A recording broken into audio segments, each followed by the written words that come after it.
वाणी का भाव, धन का भाव, अक्यूमुलेटेड वेल्थ, अगर यहाँ पे मून आ जाए और now that we are talking about cancer rising, तो यहाँ लियो में मून होगा। काल पुरुष में ये एक ऐसा घर है जहाँ कोई प्लैनेट डेबिलिटेड नहीं होता, नीच नहीं होता। हाँ, बाकी हर जगह कोई ना कोई प्लैनेट आपका डेबिलिटेशन होता है। यही एक घर है जहाँ कोई प्लैनेट डेबिलिटेशन। चंद्रमा यहाँ मतलब काल पुरुष में एग्जॉल्ट होता है, चंद्रमा सूर्य के घर में है, तो ऐसे लोग जो होते हैं प्रभावी होते हैं। सर इसी से मून को हम 6th हाउस में डिस्कस करते हैं और यहाँ पे मून होगा धनु राशि में। छठे घर में जो राहु जो होता है एग्जॉल्टेड होता है। तो मेरी अपने हैं, तो मून छठे वालों को हरदम ध्यान रखना चाहिए not to get misunderstood.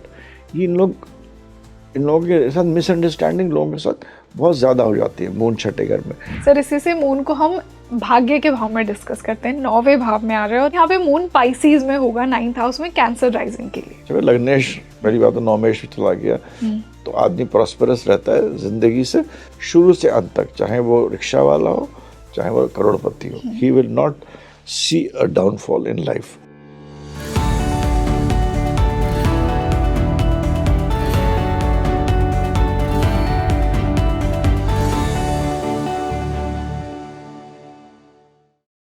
Hi everyone, a very warm welcome on the show and this is your host rangoli Sharma.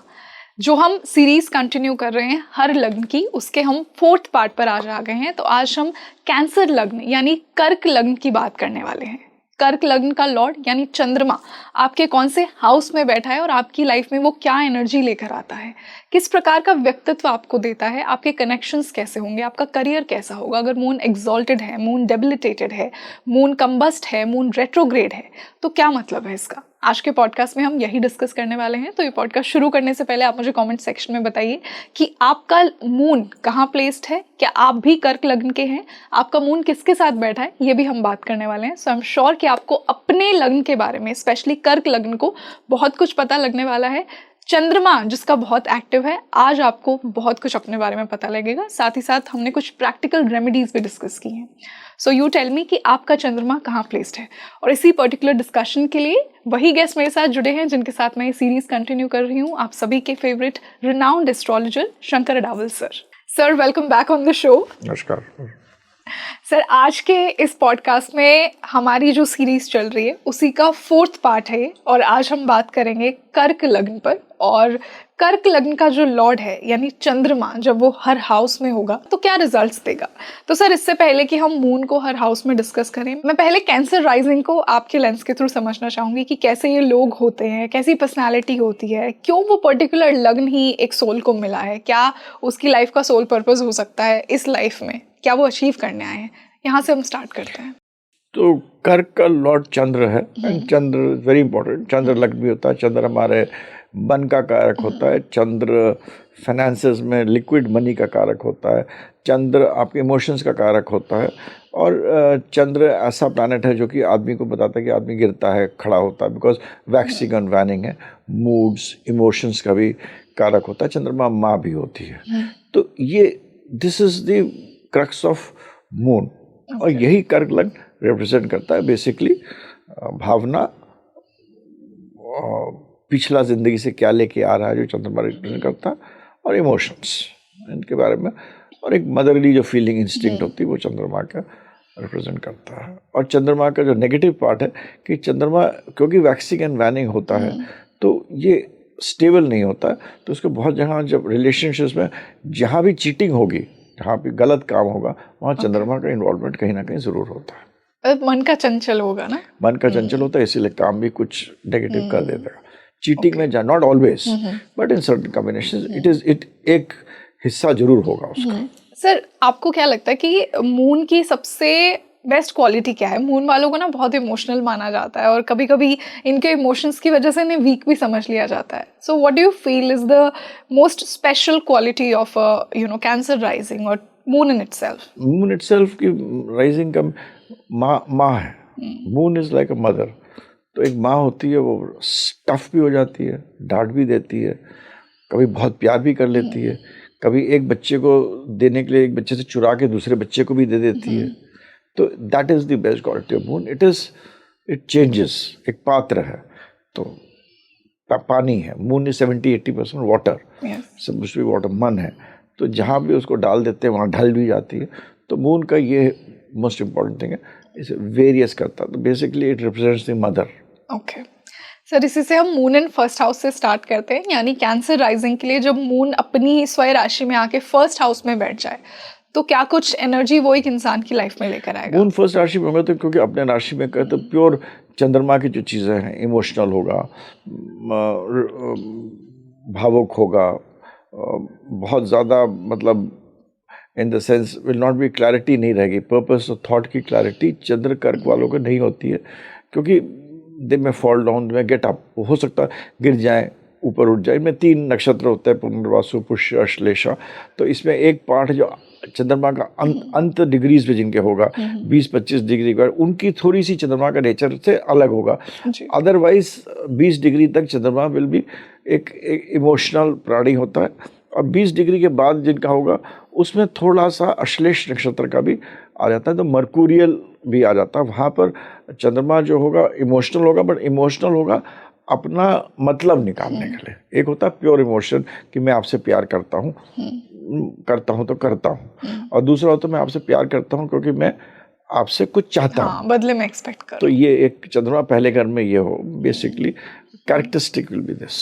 Okay, जिनका चंद्रमा पहले घर में होगा उनको ये याद रखना चाहिए कि इस राशि में जुपिटर जो होता है वो उच्च का होता है जी, और मंगल जो होता है नीच का होता है।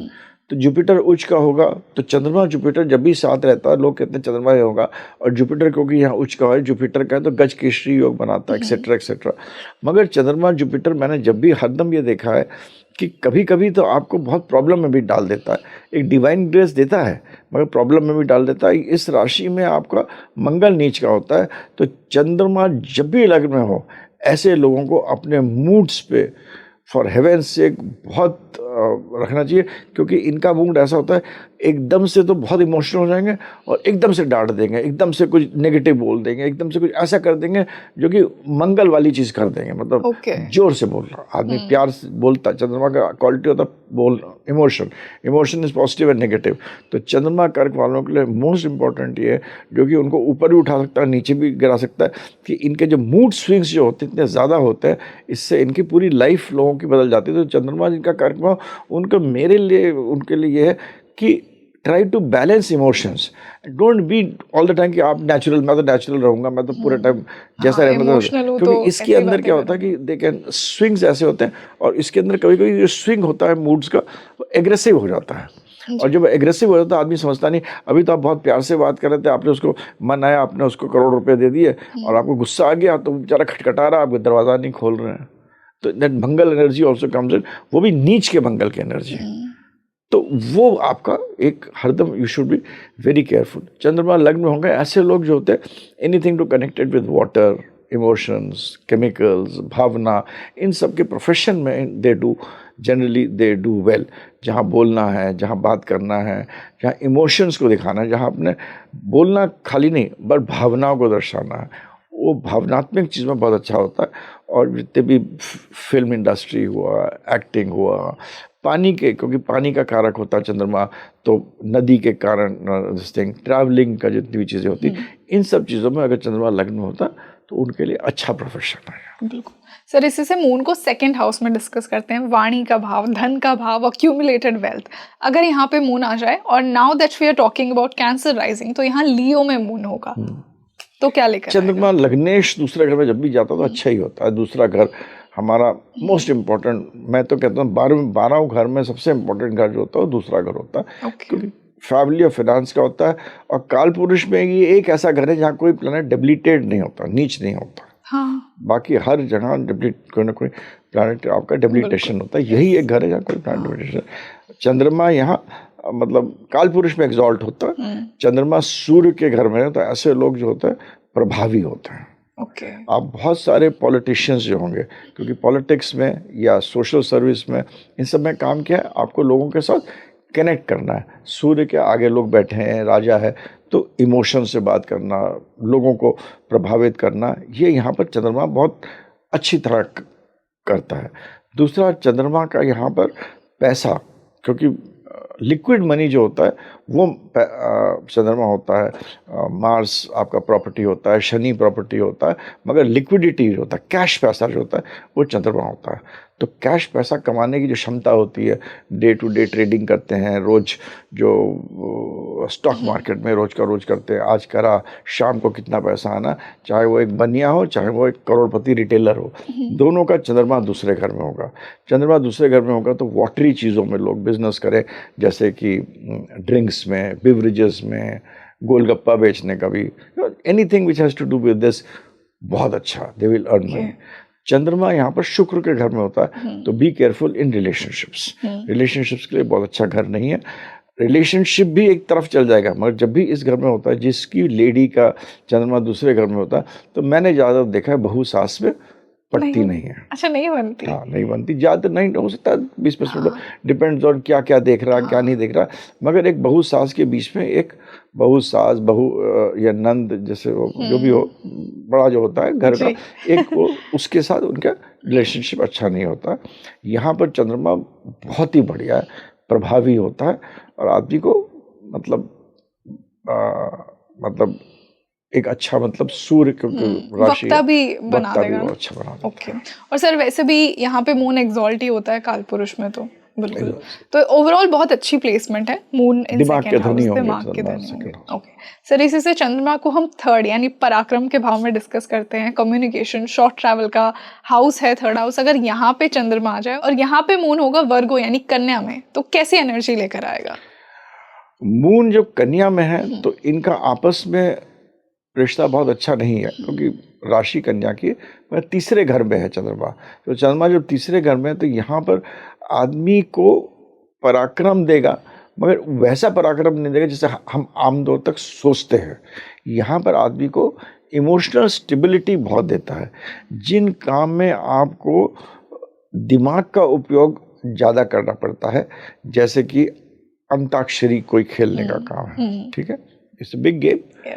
मैंने देखा है जो लोग चंद्रमा जिनकी तीसरे घर में है, वो लोग अंताक्षरी खेलने में, इन सब के कंपटीशन, इन सब चीज़ों में, आजकल तो वो टीवी में आते भी बहुत सारे प्रोग्राम्स, गाने के प्रोग्राम्स, ये सब प्रोग्राम, उन सब चीज़ों में उसकी, और बहुत सारे उन सब चीज़ों में बहुत मैंने देखा अच्छा होता है। चंद्रमा तीसरे में होगा, गाना गाने में उसका बहुत अच्छा होगा। और चंद्रमा तीसरे वालों की जो आवाज़ होगी ना, वो दूसरों से हट के आवाज़ होती है। कैसे, किस प्रकार की अलग आवाज़ होगी? ये आवाज़, क्योंकि राशि यहाँ कन्या की है, और कन्या राशि की अब भारी है। इट इज़ लाइक कन्या basically represents enemies, diseases and deaths. तो जब भी ये तीन चीज़ों को आदमी एक deep, it's called a root, जो बेस जो होगा ऐसे आदमी का ना, जब भी चंद्रमा कन्या में होगा, उन आदमी की आवाज़ का जो बेस होता है ना, कहते हैं इसको ऑडिशन पास। क्यों पास है? क्योंकि ये बहुत, इसका बेस बहुत अच्छा है। इसका कहते हैं इसका जो आवाज़ की जो गहराई है, जैसे आपके भी जो स्पीकिंग ट्री के जो एडिटर हैं, उनसे बात करते हैं, उनकी भी आवाज़ में एक है ना, जैसे तो उससे भी ज़्यादा, तो that kind of thing just वो चंद्रमा एक देता है, डेप्थ है, एक डेप्थ देता है, बिकॉज इन दिस राशि ओनली, इन दिस राशि तीसरा घर, हम लोग खाली कर्क लगने वाला है, इसको आप ब्लाइंडली मत अप्लाई करिएगा कि ऐसा। और यहाँ चंद्रमा ट्रैवल्स देता है। यहाँ चंद्रमा एक इट इज़ अ सौम्य प्लैनेट।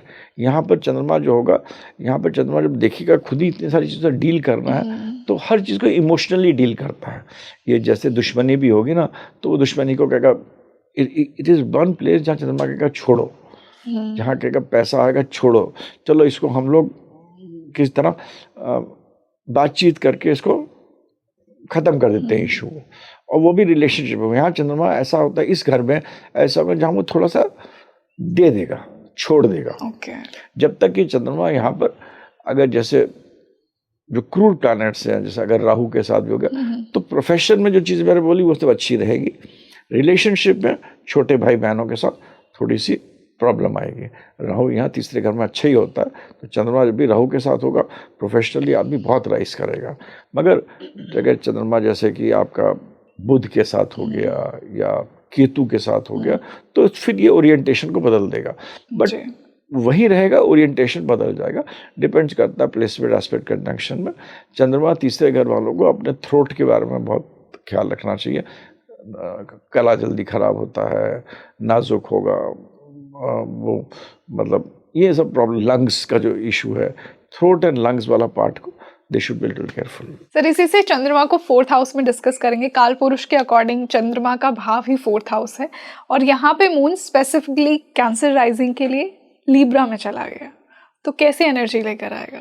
अब चंद्रमा तो खुद ही इतना बढ़िया प्लैनेट है, इमोशनल है, गिविंग है, यहाँ पर तो बहुत चाहता भी है कि आराम से रहे।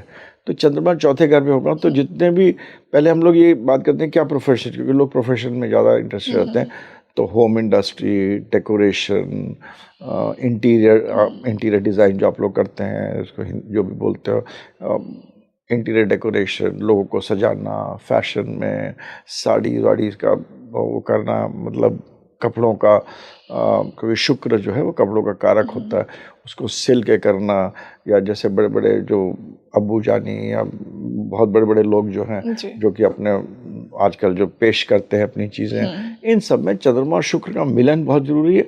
और यहाँ पर तो शुक्र चंद्रमा के घर में आ गया और वो भी कर्क लग्न है, जो कि चंद्रमा का बहुत ज़्यादा एनर्जी फ्लो कर रही है। जब हम लग्न को देखते हैं तो हम समझते हैं, आप देखिए ना, nothing is static in astrology, her cheese flow करती है, जैसे कोई एक चीज़ स्टैटिक नहीं होती, तो उस फ्लो कर रही है एनर्जी यहाँ पर, और तो it is good for this thing. However, क्योंकि यहाँ पर चंद्रमा इतना मतलब ऑल्सो इट हैज़ गॉट कि आराम करें, आराम से रहें, आराम की ज़िंदगी बसर करें, अच्छी चीज़ें पसंद करेगा, अच्छे कपड़े, अच्छे कंफर्ट्स, अच्छे ज्वेलरी, एंड इट ऑल्सो ये सब चीज़ें अर्न भी कर सकता है। हाउएवर रिलेशनशिप्स में ये यहाँ पर चंद्रमा अच्छा नहीं होगा। यहाँ पर चंद्रमा आपको, तो मैंने देखा बहुत जगह एक्स्ट्रा मैरिटल रिलेशनशिप्स लाएगा, एटलीस्ट टेंडेंसी देगा टू से कि भाई आउटसाइड रिलेशनशिप्स को तो नहीं 4th हाउस में बैठकर, 4th हाउस में बैठकर, इसीलिए क्योंकि है तो शुक्र का घर, हाँ है तो शुक्र का घर, तो चंद्रमा जब भी शुक्र के घर में होगा, चंद्रमा और शुक्र की जब भी एनर्जीज मिलेंगी, चाहे 4th हाउस में होगा, तो ये होगा इसकी रिलेशनशिप में, मतलब आप समझिए घर के आसपास के जगह होंगी। Okay, that is the only difference it makes. हाँ, अगर इसको जुपिटर एस्पेक्ट कर लेगा तो शायद भाई थोड़ा सा, हाँ ना, जुपिटर का एक चीज होती है जो कि करता है, बट जुपिटर का याद रखिए, जुपिटर अगर अच्छे घर से एस्पेक्ट करेगा तभी अच्छा होगा। अगर मान लीजिए कि नेगेटिव हाउस से एस्पेक्ट कर लिया, क्योंकि तो जुपिटर बहुत नेगेटिव रिजल्ट्स देगा। जुपिटर का एक will, sometimes I have podcast on Jupiter, कि Jupiter is the worst planet really, हाँ, कि जहां जब गुरु आपका खराब हो गया तो सब कुछ खराब हो गया। मान लीजिए जैसे 6th 8th 12th से दृष्टि दे रहा है तो थोड़े नेगेटिव रिजल्ट्स, थोड़ा नेगेटिव दे देगा।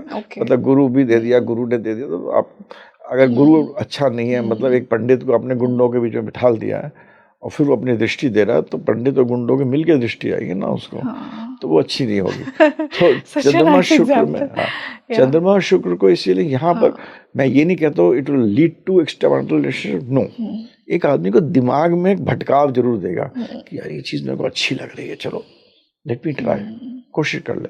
अगर उसको राहु ने भी दे दिया, थोड़ा पुल मिल गया, पुश और जगह से मिल गया, दशा भुक्ति अंतर बहुत सारी चीज़ें हमें देखनी पड़ती हैं, ये तो एक हम इंडिकेशन बता रहे हैं, तो इट गिव्स अ टेंडेंसी। तो वन जिसके भी चंद्रमा शुक्र में, मैं ये कथा ही नहीं कह रहा हूँ कि इसका एक्स्ट्रा मैरिटल होगा, मैं ये कह रहा हूँ it may give a tendency, क्योंकि उसकी और उसको ये चाहिए कि उसको likes good things of life, अच्छी चीज़ें चाहिए ज़िंदगी में।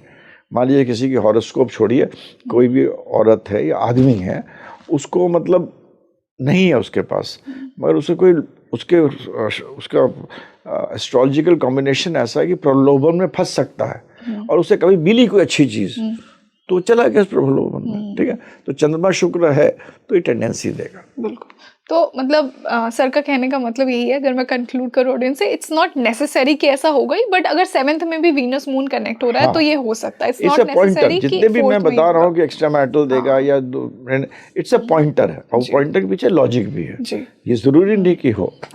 सर अब इसी से हम 5वें भाव में मून को डिस्कस करेंगे, और यहाँ पे मून नीच का हो जाएगा स्कॉर्पियो में, क्योंकि हम कैंसर राइजिंग की बात कर रहे हैं। बट जनरली अगर मैं जानूँ मून इन 5th हाउस कैसे रिजल्ट देता है और यहाँ पे कैसे देगा moon in Scorpio? Moon in Scorpio बहुत अच्छा है, बहुत अच्छा है। हमारे प्राइम मिनिस्टर की कुंडली में भी moon in Scorpio 1st house में है। मून इन स्कॉर्पियो बहुत अच्छा होता है। मून इन स्कॉर्पियो, स्कॉर्पियो क्या होता है, गूढ़ अंदर तक जाने का। तो जो आदमी बहुत डीप सोच, अच्छा 5वां घर जो होता है ना, वो भी होता है क्रिएटिव इंटेलिजेंस आपका, बुद्धि का, और वो भी पराबुद्धि का, बुद्धि के आगे वाली बुद्धि का, आपके पिछले जन्म का, आपके सोचने का, आपके अंदर तक जाने का, 8वें घर रिसर्च करने का। और जब चंद्रमा यहाँ होता है तो जो चंद्रमा का जो नेगेटिविटी क्या होती है, basically it is the Chanchal planet, emotional planet, बह जाता है, पानी जैसा है, बिखर जाता है, आप जैसे चलाता है उस तरफ चला जाता है। तो चंद्रमा बेसिकली कभी ठहराव नहीं है चंद्रमा में। प्रिडिक्टिंग चंद्रमा इज द मोस्ट डिफिकल्ट, सबसे बहुत ही मतलब मुश्किल चीज़ है चंद्रमा को प्रिडिक्ट करना। और चंद्रमा से ही पूरी पतरी बनती है, चंद्रमा से दूसरा 10वां, वैदिक में तो हम चंद्रमा से राशि ही 12वां, चंद्रमा जिसमें है दूसरा उसी को 12वां बोलते हैं। सब देखना पड़ता है। चंद्रमा से ही आपका पूरा डीएनए भी है, चंद्रमा सब कुछ। और चंद्रमा ही सबसे मुश्किल है, क्योंकि किस पात्र में कैसे फैलेगा, किस तरह आप पानी भी फेंकिए हर जगह अलग अलग, हर बार फेंकेगा पानी को तो अलग तरह से बहता है पानी ना। तो वही एस्ट्रोलॉजी में बेसिकली इस चंद्रमा में समझना बहुत मुश्किल है कि चंद्रमा किस तरह हर पृथ्वी में बह रहा है, और उस चंद्रमा से ही पूरी आपका नींव खड़ी होती है कि जो मन करता है वही तो आप करेंगे, जो मन चाहेगा वही बुद्धि को बोलेंगे, वैसे ही आप करते हैं। तो ये चंद्रमा यहाँ पर ठहराव आता है, क्योंकि घर ऐसा है जो कि कहता है सोचो, नीचे जाओ। तो ये 5वें घर में बहुत अच्छा है। Again for child birth it will create a delay, in child birth it will create a delay, because यहाँ चंद्रमा नीच का है। तो कुछ चीज़ों के लिए अच्छा हो जाएगा, कुछ चीज़ों के लिए मतलब हर चीज़ के लिए अच्छा, हर प्लैनेट दोनों चीज़ अच्छे बुरा होगा। तो चाइल्ड बर्थ में डिले कर सकता है, मगर वैसे फॉर क्रिएटिविटी, इंटेलिजेंस, आगे बढ़ना, कार्य करना, एक्सेट्रा एक्सेट्रा में बहुत अच्छा होता है। ऐसे लोग ज़्यादातर हर प्लैनेट को 5वें घर में लोग कहते हैं आपकी रिलेशनशिप बहुत ज़्यादा रहेगा। हाँ। और चंद्रमा यहाँ पर आएगा तो ये रिलेशनशिप में ज़्यादा टाइम नहीं, ये ज़्यादा टाइम नहीं करेगा कि मैं इसके पीछे जाऊँ, पार्टी में बुलाऊँ। जैसे कि सपोज लव अफेयर है, लव का हाउस है, रिलेशनशिप का हाउस है, लोग चंद्रमा 5वें घर में बोलेंगे ये तो बहुत रिलेशनशिप पड़ सकता है, मगर नहीं, क्योंकि ये स्कॉर्पियो का घर है। यहाँ पर वो ज़्यादा टाइम वेस्ट नहीं करेगा कि तुम आओ, मैं तुमको पार्टी दूंगा, मैं तुमको खिलाऊंगा, पिलाऊंगा, ये करूँगा, वो करूँगा, इन अ रिलेशनशिप और any other relationship, not a man woman, man to man, woman to anybody. यहाँ पर चंद्रमा ये सब टाइम में वेस्ट नहीं करेगा। यहाँ पर चंद्रमा को रिलेशनशिप करना है तो आपकी पूरी एनालिसिस करेगा, पूरा आपका डेबिट क्रेडिट पूछेगा, फिर आपसे आके पूछ लेगा भाई कि तुम मुझसे शादी करना चाहते हो, नहीं करना। मतलब डायरेक्ट होगा, okay. And it will do, वो करेगा आफ्टर रिसर्च। अच्छा, इन एन अफेयर को, लव अफेयर का हाउस है 5वां। हाँ। तो यहाँ चंद्रमा इस तरह अपना ओरिएंटेशन चेंज कर देता है। जी बिल्कुल सर। इसी से मून को हम 6th हाउस में डिस्कस करते हैं, और यहाँ पे मून होगा धनु राशि में। तो कैसे रिजल्ट्स लेकर आता है जब भी मून 6th में होता है? मून धनु में राशि में है तो ठीक है। जुपिटर और चंद्रमा का जो रिलेशनशिप है वो भी कोई बहुत सौहार्दपूर्ण रिलेशन नहीं है, जो हम स्टोरी जानते हैं। छठा घर भी है, और छठे घर में जो राहु जो होता है एग्जॉल्टेड होता है। तो मेरी अपने हैं, तो मून छठे वालों को हरदम ध्यान रखना चाहिए नॉट टू गेट मिसअंडरस्टूड। इन लोगों के साथ मिसअंडरस्टैंडिंग लोगों के साथ बहुत ज़्यादा हो जाती है। मून छठे घर में आप अच्छा करने चले गए, दूसरे आदमी ने कहा भाई इसने तो मेरा बुरा कर दिया। That is a theme. Moon in छठे हाउस में मैंने देखा कि आदमी हरदम एक मतलब जैसे कहते हैं ना मिसअंडरस्टूड हो जाता है। आदमी को लोग करेगा, कोशिश करेगा अच्छा, पर दूसरा उसको शेयर नहीं मिलता पूरा जो उसकी भावनाओं का है, उसके काम के, उसकी जो अच्छा एक मदरली इंस्टिंक्ट है, या जो भी अच्छा करना चाहेगा मून में। छठे मून का मैंने हरदम देखा, वो आदमी को हरदम कहा जाएगा यार इसने तो मेरा खराब कर दिया, इसने मेरा कुछ ठीक नहीं करा। मतलब कंप्लेनिंग होगा। कंप्लेन नहीं, वो तो अच्छा करेगा, but general people will say this, जैसे मैंने आपके लिए कुछ अच्छा किया, एंड ऑफ द डे आप मेरे को उसका शेयर नहीं मिलेगा अगर मेरे छठे में। अच्छा, आपसे शेयर नहीं मिलेगा। मतलब मून एंड 6th वालों को इतना क्रेडिट नहीं मिलता जितना वो डिजर्व करते हैं, और वो जितना दूसरों के लिए करते हैं वो। और हरदम कुछ ना कुछ ऐसा अपने जल्दबाजी में हरदम ऐसा करेंगे जिससे कुछ ना कुछ शायद कभी कोई खराब भी हो जाए। तो मून छठे का जनरली लोग आप देखेंगे वो कहेंगे लोग विश्वास पात्र नहीं है। चंद्रमा छठे में होगा, जनरल जो आपका देख के लोग कहेंगे विश्वास, वो इसीलिए कहेंगे क्योंकि आप इतना आगे बढ़ते हैं, आगे से आगे, जहाँ नहीं भी करना वहाँ तो यू डोंट गेट दी उसका क्रेडिट, या किसी के काम में अंदर अपना हाथ डाल देंगे जहाँ नहीं डालना चाहिए। ज़रूरी नहीं आपको एंटर करना। तो मून इन छठों को इस चीज़ का ध्यान रखना चाहिए। मून छठा घर में जो होता है, यहाँ पर काउंसलिंग के लिए बहुत अच्छा प्लैनेट है। आपको डॉक्टर नहीं बनाएगा, आपको इंजीनियर चार्टर्ड अकाउंटेंट नहीं बनाएगा, लॉयर नहीं बनाएगा, मगर यही सब चीज़ों के दूसरी तरफ के जो रिजल्ट्स हैं, आप लॉयर बन सकते हैं, बट एक मैरिज काउंसलर बनिए, मैरिज के केसेस पे आप करिए, you will be very successful. आप डॉक्टर बन सकते हैं, चाइल्ड के स्पेशलिस्ट, चाइल्ड बच्चों का, है ना। ऐसे आप डेट्स दे सकते हैं तो छोटे जो नीचे वर्ग के काम है, क्योंकि छठा घर जो होता है वो ऐसा घर होता है जो एक सिस्टम से काम करता है। छठा घर की क्वालिटी जो होती है सिस्टम, और उसके अंदर सैगिटेरियस राशि है, तो Sagittarius also likes to do, हर चीज़ को चाहता है वो एक सिस्टमैटिकली करे। तो यहाँ मून छठे में आदमी ये सब चीज़ें कर सकता है, बट उसमें एक इमोशनल एंगल होना चाहिए, जैसे कि मैंने कहा मैरिज काउंसलर्स, बच्चों के डॉक्टर, इन सब चीज़ों से आप प्रोफेशनली कर सकते हैं। As far as relationship is concern, क्योंकि मैंने आपसे कहा कि इसमें हरदम यू टेंड टू बी, आदमी मिसअंडरस्टैंड करा जाता है, हो जाता है, लोग कहते हैं इसने हमारे साथ ठीक नहीं करा, ये विश्वास पात्र नहीं है, तो इस चीज़ का आपको ध्यान रख के आदमी को आगे बढ़ना चाहिए। बिल्कुल सर, इसी से मून को 7th हाउस में डिस्कस करते हैं, रिलेशनशिप का भाव, पार्टनरशिप का भाव, और जैसा हम पहले 4th हाउस की बात कर रहे थे कि जब मून ऐसे हाउसेस से कनेक्ट हो जाता है तो कहीं ना कहीं इंसान को थोड़ा चंचल बना देता है। तो यहाँ पे मून होगा कैप्रिकॉर्न में, शनि की राशि में, तो शनि तो उसे थोड़ा कंट्रोल करेगा।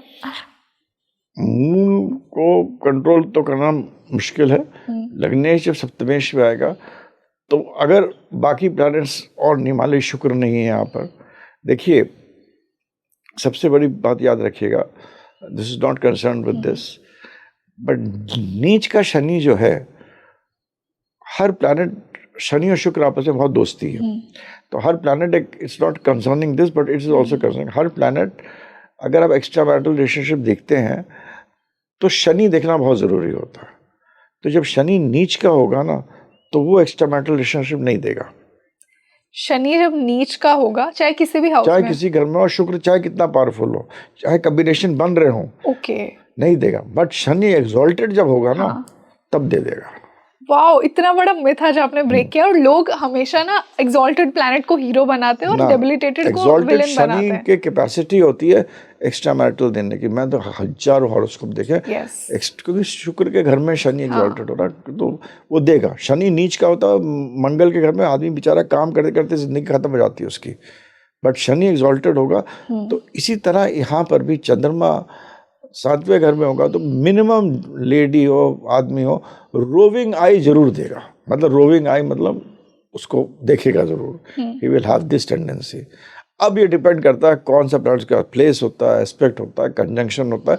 बट चंद्रमा इन 7वें, आप जब भी शादी भी करें, मंगल तो देखते हैं लोग, मगर ज़्यादा चंद्रमा को देखना चाहिए, शुक्र को देखना चाहिए, शनि को देखना चाहिए। तो चंद्रमा 7वें घर में आदमी को मैरिड लाइफ में जो शनि के साथ जो चंद्रमा मिलता है, शनि और चंद्रमा मिलकर मास कम्युनिकेशन बनाते हैं। शनि इज विषयोग भी बोलते हैं ना सर, विषयोग भी बनाते हैं, पर शनि मासेस होता है, चंद्रमा कम्युनिकेशन होता है। आज की तारीख में मास कम्युनिकेशन का, इसको हिंदी में मास कम्युनिकेशन को क्या बोलेंगे हिंदी में, जो लोगों से जो मास कम्युनिकेशन का सब्जेक्ट है, कम्युनिकेट करते हैं, हर चीज़ को कम्युनिकेट करते हैं। हम लोग भी मास कम्युनिकेशन ही कर रहे हैं ना। जो मास कम्युनिकेशन का सब्जेक्ट है, इस चंद्रमा 7वें घर में होता है, इसमें बहुत अच्छा करता है।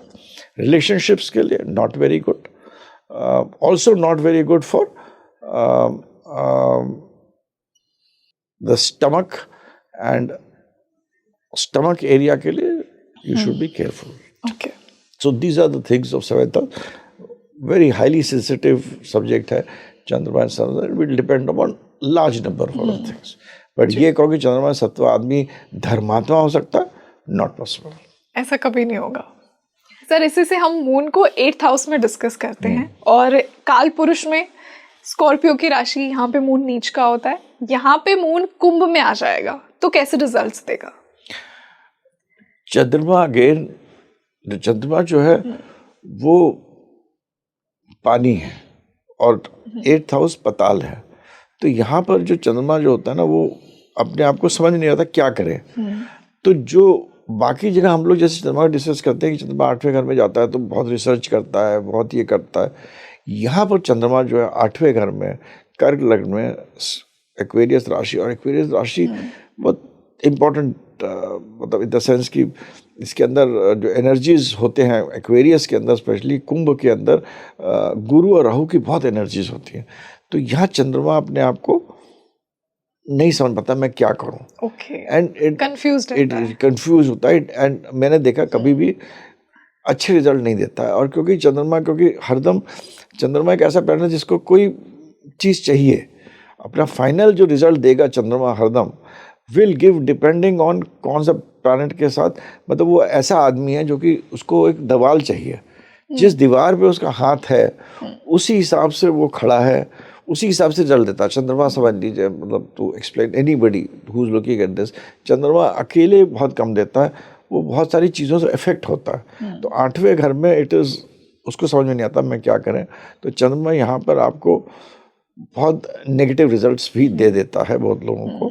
और मान लीजिए यहाँ गुरु के साथ भी है, तो डिपेंड्स ऑन कौन सी एनर्जीज चंद्रमा के साथ इंटरेक्ट करती हैं, आपको एक्सट्रीम नेगेटिव टू नेगेटिव, यहाँ पर पॉजिटिव मैंने बहुत चंद्रमा को कम देखा। सर फिर भी कोई अगर जिनका मून बेट पे है वो सोचेंगे कि मेरा कुछ पॉजिटिव है ही नहीं, कुछ एक जो आपने देखा हो कि ये चीज इन्हें स्पेशल बनाती है, चंद्रमा ये इनकी स्ट्रेंथ है। यहाँ पर जो चीज़ दिखता है यहाँ पर, मतलब 4, 8 और 11 3 चीज़ों का कॉम्बिनेशन जो बनता है यहाँ पर, such people are very good in under, जो इंट्यूटिव पावर जो होती है to understand emotions of people, उनके बराबर कोई नहीं हो सकता। अगर एक पॉजिटिव जो चीज़ होती है, तो कभी कभी ये चीज़ एस्ट्रोलॉजी और दूसरी विद्याओं में जो कि हम शायद, अब मैं अच्छा पॉइंट पूछा, जो क्वेश्चन पूछा आपने, ये दूसरी विद्याओं में जैसे कि तंत्र हो गया, यंत्र हो गया,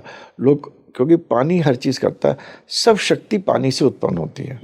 मतलब नदी, मतलब हर जगह पानी का तत्व जरूर रहता है, हर जगह पानी तत्व रहता है। तो उस तत्व की जो शक्ति होती है, जो कि 8वें घर से एक्सपेक्टेड होती है, उस चीज़ों में बहुत ताकत देता है।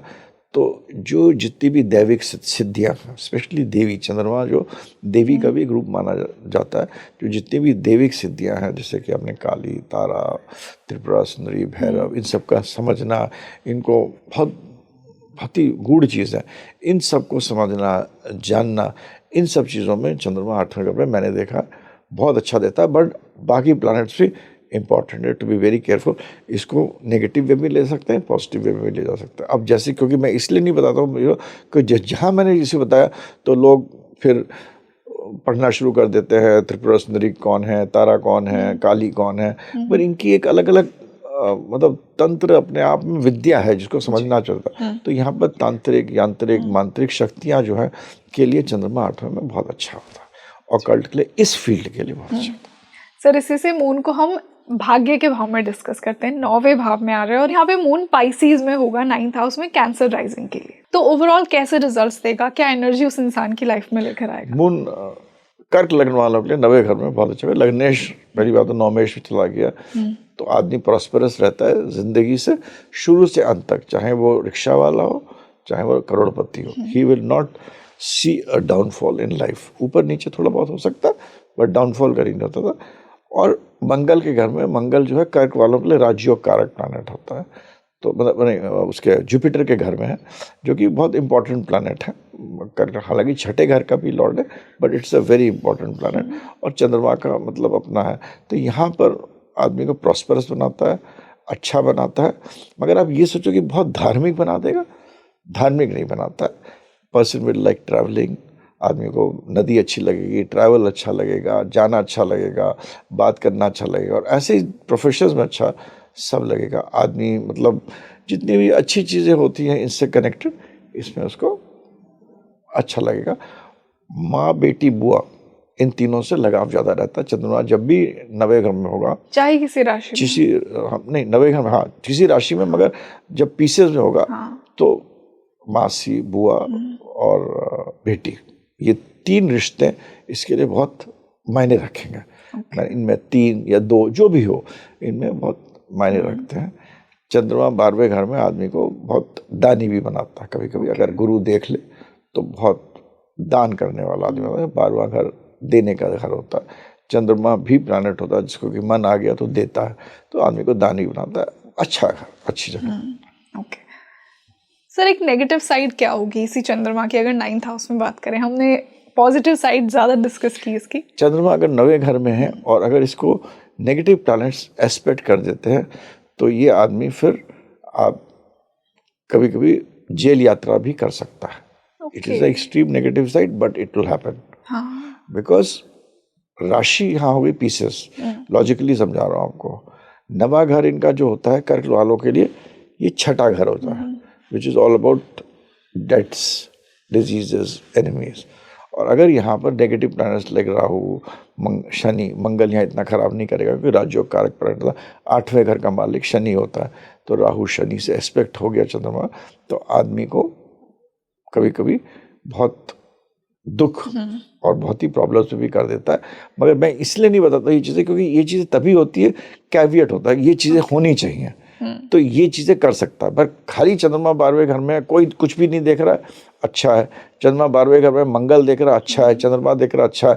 मगर शनि और राहु ने देख लिया जैसे चंद्रमा को, तो फिर तो आपको काला पानी, जेल की यात्रा भी करा सकता है। ओके सर, इसी से हम मून को 10th हाउस में डिस्कस करते हैं। काल पुरुष के अकॉर्डिंग शनि का भाव है, यहाँ पे मून आ जाएगा और यहाँ पे मून होगा एरीज में, क्योंकि हम कैंसर राइजिंग की बात करें। तो ओवरऑल कैसे रिजल्ट्स लेकर आएगा? अगर खाली मून एरीज में गए, प्रोफेशनल लोग ज़्यादातर कहें बहुत बढ़िया लग दे, मगर यहाँ पर चंद्रमा कभी अच्छा रिजल्ट नहीं देता, चाहे किसी भी राशि में हो। किसी राशि तो यहाँ पर एरीज ही होगा, हाँ। किसी राशि में नहीं, हम कर्क लग्न की बात कर रहे हैं। एरीज में होगा, 10वें को चंद्रमा होगा, क्योंकि चंद्रमा ऊपर नीचे करेगा, तो उसके प्रोफेशन में होंगे, he will leave, ups and downs आएंगे, वेरिएशंस आएंगे। यहाँ पर चंद्रमा अच्छा रिजल्ट नहीं देगा, सॉफ्ट प्लैनेट होता है, आदमी हार्ड डिसीजंस ले सकता है, प्रोफेशन के लिए इमोशंस अच्छे नहीं होते हैं। तो यहाँ पर चंद्रमा जो लोग ज़्यादातर जो डिक्टिव है कि लग्नेश दशमेश में बैठ गया तो हमको एकदम हाई कर देगा, तो वो चीज़ नहीं होगी यहाँ पर 100%। बल्कि कर्क लग्न के लिए अगर खाली चंद्रमा दशम स्थान में बैठ गया तो आदमी को कभी कभी डाउनफॉल भी बहुत तगड़ी मिलती है। It gives a very big down, बहुत डाउनफॉल। और ये बहुत लोग, जो लोग देख रहे हैं, हम पे प्लीज कमेंट करें आपके स्पीकिंग टीम में, अगर खाली चंद्रमा लग्न में बैठ गया है, मतलब दशमेश में अकेले, आदमी की लाइफ में डिप बहुत तगड़ा आता है, बहुत तगड़ा डिप देता है। तो ये दशम घर में you have to be careful. चंद्रमा अच्छा देगा, नौकरी भी दे देगा, प्रेस्टीज दे देगा, मगर आपको ये तय करना है कि आपको एक स्टेबल लाइफ चाहिए कि अनस्टेबल लाइफ चाहिए। यहाँ पर अनस्टेबल प्रोफेशन देता है अगर बाकी प्लैनेट्स और बाकी प्लैनेट्स नहीं देख रहे हैं। अगर मंगल इसके साथ आके बैठ गया तब खैर अलग बात होगी कि मंगल स्वग्रही हो गया, राज्य कारक भी है, तो अलग बात होगी। मगर अगर खाली चंद्रमा बैठा हुआ तो इस इंस्टेबिलिटी देता है, बहुत अच्छा नहीं देता है। Also in relationships with your Guru, 10th house जो होता है वो धर्म कर्म का भी, तो आपके जो कर्म होते हैं, जो एक्शंस होते हैं, क्योंकि कर्म 10वां घर होता है। कर्म प्रोफेशन, लोग सोचते हैं कि 10वां घर प्रोफेशन का होता है, गलत। 10वां घर कर्म का होता है, प्रोफेशन का नहीं होता, ना पैसे का होता है। और जो पैसा देखना और दूसरे घर से देखिए, बाकी घरों से देखिए, तो यहाँ जो कर्म भी आदमी के जो एक्शंस होंगे ना, कभी ये करेगा, कभी कुछ और कर देगा, he will keep on changing his, मतलब अपना जो भावना के हिसाब से अपना चीज़ें चेंज करता रहता है, कर्म चेंज करता रहता है, एक्शंस चेंज करता रहता है। इस चीज़ों में ये मेरी मतलब एस्ट्रोलॉजी इसलिए नहीं है कि प्रिडिक्शन करें, इट इज़ ऑल्सो एस्ट्रोलॉजी इसलिए है कि आप इसको समझिए, अपनी पत्री को, उन चीज़ों को फिल करिए, उस गैप को। हम तो एक ही फिल करिए, अपनी ज़िंदगी को अच्छी बनाइए, बेहतर बनाइए चीज़ें कर कर। जिसका चंद्रमा 10वें घर में है, वो अगर उसमें मंगल भी इम्बाइब कर दे, जैसे कि रोज़ डिसिप्लिन का काम करे, वॉक करे, जिम जाए, वही चंद्रमा अच्छा हो जाएगा। तो इस तरह मतलब these are things which are, छोटी छोटी चीज़ें बहुत इंपॉर्टेंट है। तो एस्ट्रोलॉजी इसलिए होती है कि भाई आप समझकर उसको अपनी ज़िंदगी को बेहतर बनाइए, बनस्पत कि हमने कुछ डरा दिया या कुछ कर दिया। तो यहाँ पर कोई डरने की बात नहीं देता। Small things one can do, remedies जो कि ये नहीं करोड़ों की है, छोटी छोटी चीज़ें करिए अपने अंदर की। अच्छा आपने कहा था बैलेंस करना पड़ती है एनर्जी को, तो मगर अकेला चंद्रमा यहाँ पर ये देता है। उसको करने के लिए आप थोड़ा सा अपने मंगल को स्ट्रॉन्ग करिए, मंगल की एनर्जी फिट करिए, अच्छा, तो मतलब मून अगर एरीज में 10th में हो कैंसर राइजिंग के लिए तो उन्हें मंगल की रेमेडी करनी चाहिए। मंगल की एनर्जीज को स्ट्रांग करना चाहिए, और वो सिंपल चीज़ है कि आप समय पे जिम जाइए, थोड़ा अपना ध्यान, बहुत सारी चीज़ करिए जिससे आपकी मंगल एनर्जी स्ट्रांग हो जाती है। ओके सर, इसी से हम मून को 11th हाउस में डिस्कस करेंगे कैंसर राइजिंग के लिए, और यहाँ पे मून एग्जॉल्ट हो गया, टॉरस में चला गया, इच्छाओं के घर में एग्जॉल्टेड मून क्या कुछ लेकर आएगा? तो ऐसा आदमी सब कुछ चाहता सब कुछ है, लेकिन क्या उसे मिलता है? हाँ, तो कृष्ण भगवान की भी था ना, मून 11th में थोड़ी एग्जॉल्टेड था, फर्स्ट में था ना, टॉरस में था। हाँ, टॉरस में था। हाँ, तो यहाँ पर एक नक्षत्र है रोहिणी, हाँ, वो रोहिणी नक्षत्र ऐसा वो हर कुछ चाहता है। तो यहाँ पर 11वें घर में हो गया, मगर तो 11वें घर तो इच्छाओं का घर होता है, एग्जॉल्टेड होता है। तो यहाँ पर चंद्रमा सब कुछ मांगने का, चाहने का कोशिश करता, और ये नहीं कि नेगेटिव यहाँ नहीं होता है। यहाँ पर जो भी उसकी भावनाएं होंगी, जो भी चाहते होंगे, ये बड़ी अच्छी होती है। क्योंकि शुक्र जो है कि 2 राशियाँ हैं, 2 और 7। ये शुक्र की, ये भी again it's not connected with this, but ये चीज़ समझना चाहिए लोगों को, 2 और 7 के बीच में 6-8 का रिश्ता है। 2 और 7 के बीच में 6 और 8 का रिश्ता। 2 और 7 के बीच में कितना डिफरेंस? 6 है ना। टॉरस और लिब्रा में 6, if you count Taurus to Libra 6 हो गया ना, राइट। तो 6-8 है, विच इज नेवर गुड। तो ये शुक्र को समझना में अपने आप में एक बहुत बड़ी चीज़ है, जिससे बहुत कुछ। तो ये जो टॉरस जो है शुक्र की है, ये बहुत अच्छी साइन है, फिक्स साइन है। ये ज़्यादातर ये is not in too much of to do with love, relationship, sex, इस सब चीज़ों में शुक्र जो बहुत चीज़ों के, ये जो साइन है, ये ऐसा साइन है जो कि जहाँ पर आदमी कहता है मेरे को धन चाहिए, मेरे को फैमिली चाहिए, मेरे को अन्न चाहिए। पहले अन्न भगवान, धन होता था अन्न, तो सेकंड हाउस हरदम अन्न का कहता है। तो यहाँ पर आदमी कहता है अन्न चाहिए, धन चाहिए, वैभव चाहिए, और हमें ऐसा चाहिए जिसके साथ मैं मेहनत करके करूँ। और चंद्रमा जो यहाँ पर एग्जॉल्ट होता है, तो वो ये कहता है ये सारी चीज़ें मैं तुमको दूंगी। चंद्रमा यहाँ माँ, जो रियल जिसे कहते हैं ना, आपको शक्ति है। और तभी कहते हैं चंद्रमा एग्जॉल्ट ही इस राशि में होता है, और इम्पॉर्टेंट राशि है जहाँ पर आपको हर चीज़ अच्छे तरीके से आपको देगा, और ऐसा देगा जो स्टेबल रहेगा। तभी कहते हैं कि जैसे कि जो अपनी औरत है या हमारी शक्तियाँ हैं, हमारे जो फीमेल जिस घर में या जिस मतलब कंट्री में उनको प्रताड़ित करते हैं, वहाँ पर प्रोस्पेरिटी नहीं होती, क्योंकि चंद्रमा भी एग्जॉल्टेड शुक्र में होता है, और चंद्रमा ही सब कुछ है, और पूरा जो 70%। तो यहाँ पर ये जो है, यहाँ पर रिलेशनशिप वगैरह भी नहीं देगा आपको, जो आप लोग समझते हैं ना, चंद्रमा शुक्र के घर में है, हाँ, और एग्जॉल्टेड है, हाँ एग्जॉल्टेड, वो नहीं देगा। यहाँ पर चंद्रमा में ठहराव आ जाता है, ये बहुत इंपॉर्टेंट चीज़ है। तो सर बिगेस्ट ब्लेसिंग क्या होगी यहाँ पे चंद्रमा की? चंद्रमा 11वें बिगेस्ट ब्लेसिंग में तो आपके पास शक्ति जो है देवी की, वो जो सबसे अच्छे रूप की है, लक्ष्मी जिस रूप में शक्ति है, उसमें आपको ब्लेस करती है। Okay, that is the blessing you have. आपको मात्र ब्लेसिंग है। आपके पास धन है जो बहुत अच्छे तरीके से आ रहा है, आपका अन्न है जो अच्छे तरीके से आ रहा है, आपको मेहनत करने की शक्ति दे रहा है, आपको संचित करने की शक्ति दे रहा है, और आपको आगे जो कर्म करिएगा उसमें भी आपको शक्ति देगा। और यहीं पर चंद्रमा इतना वेवरिंग नहीं होगा। ओके जी, तो ये बड़ा अच्छा घर है यहाँ। अब बाकी चीज़ों से प्लेसमेंट, एस्पेक्ट, कंजंक्शन, नक्षत्र, नवांश वगैरह भी देखना पड़ेगा। सर इसी से हम मून को डिस्कस करेंगे। अब आखिरी भाव में मोक्ष का भाव बोला जाता है, दान का भाव है, एक्सपेंडिचर का भाव है। तो 12वें भाव में मून यहाँ जेमिनाई में होगा कैंसर लग्न के लिए, तो कैसे रिजल्ट्स लेकर आएगा? लग्नेश मून जब भी 12वें में होगा तो ऐसे आदमियों को मतलब थिंकर बना देता है। थोड़ा आदमी सोचता बहुत ज़्यादा है। जो राइटर्स होते हैं वो यहाँ पर होते हैं। लग्नेश 12वें में फॉरेन जाने का बहुत अच्छा स्थान है, और यहाँ पर मिथुन राशि है, तो आप समझ लीजिए एजुकेशन, इन सब चीज़ों में बाहर जाने के, इन फील्ड में अगर आप बाहर जाएंगे, और field of education, computer, contacts, Mithun की जो भी चीज़ें होंगी उन चीज़ों में आप बाहर जाते हैं। लोग पढ़ाई के लिए ऐसे लोग बहुत जाते हैं। चंद्रमा जो है, चंद्रमा चंचल भी, चंद्रमा 12वें घर में ट्रैवलिंग को भी बहुत सिग्निफाई करता है। यही चंद्रमा अगर आपको पीड़ित हो जाता है तो आपको यहाँ पर डेफिनेटली आपको मतलब आपको बंधन करा सकता है, आपको डिजीज भी दे सकता है और आपको डेथ्स भी दे सकता है, क्योंकि चंद्रमा जो है यहाँ पर चंचल भी है, क्योंकि मिथुन है। और जब यहाँ पीड़ित हो जाएगा तो इन तीनों चीज़ों से आपको बचना चाहिए। अदरवाइज चंद्रमा 12वें में आपको फॉरेन में ले जाएगा, आपको दान करने की शक्ति भी देता है, आपको बोलने की शक्ति देता है। बड़े बड़े राइटर्स जो लिखते हैं, जैसे जो बच्चों की किताब लिखी जो बच्चे क्रेजी होते हैं, हाँ, वो सब दैट शीज चंद्रमा इन 12वां। तो 12वां अगर सोचने की, मिथुन तो बच्चा भी होता है, वो भी बहुत सोचता है, चंद्रमा उसको ऐड करता है।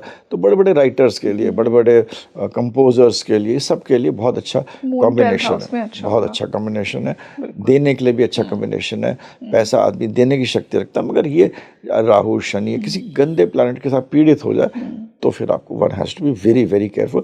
तो आप अपना पत्री किसी एस्ट्रोलॉजर से चेक कराइए, दिखाइए, तो इट कैन गिव काउंसलिंग। चंद्रमा 12वें घर में हो तो आप पानी का दान करिए, बहुत अच्छा रहता है। ओके। तो sir, now that we discussed from 1st to 12th, best placements क्या होंगी मून की आपके अकॉर्डिंग? ऑल्दो हम एक जनरल लेवल पे डिस्कस कर रहे हैं, आई नो कि बहुत सारे हमें और प्लेसमेंट्स देखने होते हैं, युति देखनी होती है, किस राशि में है, किसकी दृष्टि है, बट फिर भी एक जो बहुत आपने पॉजिटिव प्लेसमेंट्स समझी हो आपके एनालिसिस के according. Best is second house. Second house moon best, बहुत अच्छा सेकंड हाउस। वहाँ कालपुरुष में एक्सॉल्टेड है, इंटेलिजेंस है। 2nd, 5th and 9th are the best places. 2nd, 5th and 9th, 4th नहीं है क्योंकि मदर का भी है। 4th पे फिर शुक्र का भी है, ओके, जो आपको समझाया था। हाँ बिल्कुल सर, हमने काफ़ी अच्छे इस डिटेल से समझा। आप मुझे बताइएगा कि आपका मून कहाँ है, और नेक्स्ट वाली जो पार्ट है हमारा उसमें हम आगे के लग्नों पर बात करेंगे। So sir, thank you so much for such a detail discussion today. So you tell me in the comment section कि आपको आज का ये पॉडकास्ट कैसा लगा, आपका मून कहाँ प्लेस्ड है, किसके साथ प्लेस्ड है, एक्सॉल्टेड है, डेबिलिटेटेड है, किस डिग्री पर है, आपका लग्न कितना प्रोमिनेंट है। आई एम श्योर कि आपको आज के इस पॉडकास्ट से ज़रूर पता लगा होगा। आने वाले पॉडकास्ट में हम लियो लग्न पर बात करेंगे। इस पॉडकास्ट को ज़्यादा से ज़्यादा शेयर कीजिए, साथ ही साथ मुझे अपनी क्वेरीज बताइए अपनी कुंडली से रिलेटेड, और आने वाले पॉडकास्ट में हमें और किन टॉपिक्स पर चर्चा करनी चाहिए। मैं आपके लिए ऐसे ही इंसाइटफुल एस्ट्रोलॉजिकल डिस्कशंस लेकर आती रहूंगी। This is your host Rangoli Sharma. I see you in another podcast. नमस्ते।